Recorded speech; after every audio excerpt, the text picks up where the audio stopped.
Generally, if you observe the structure of the sporophytic generation,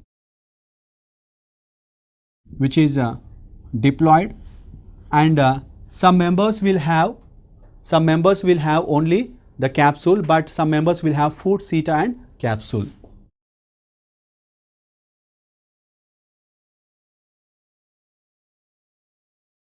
The capsule is actual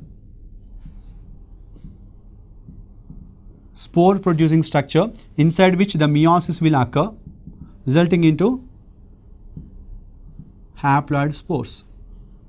So these haploid spores, when they fall on suitable substrate and released and fall on suitable substratum, they will give rise to the new gametophytic generation, and the dispersal of the spores will occur by special structures called as elaters, which are present along with the spores inside the capsule. So some of the members of liverworts are Rixia and Marchantia. In the Bryophytes, the next group are called as Antheroceratopsida, which includes hornworts. The name hornworts has been given due to the horn-like growth in the sporophyte generation. These hornworts also have the both gametophytic generation and the sporophytic generation. Here the sporophyte generation is having special region called as meristematic zone, or meristematic region is present in the sporophyte. So meristematic region is there, means this is the one which have meristematic cells which undergo active division, which is considered to be the growth point or the growth region.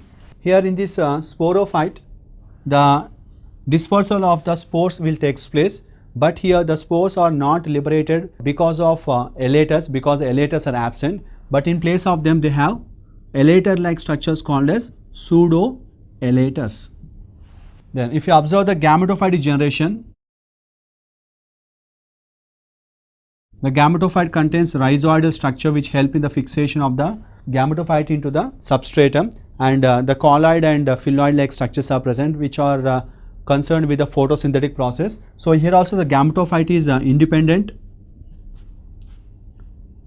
and photosynthetic.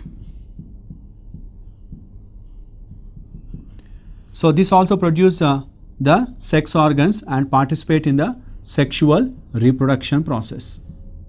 That is, Antheridia and Archegonia have been formed. So this Antheridia and Archegonia, they produce the sex organs, male and female gametes, leading to the formation of zygote. From zygote it forms the embryo. So this embryo will produce a sporophyte where the meristematic zone is present in place of the seta. So likewise the sporophyte is having the meristematic zone which is considered to be the helping in the horn-like growth of the sporophytes. Likewise the pseudoelaters are also been there which help in the dispersal of the spores. So these are the characteristic features which are concerned with the hornworts. Example is Anthoceros.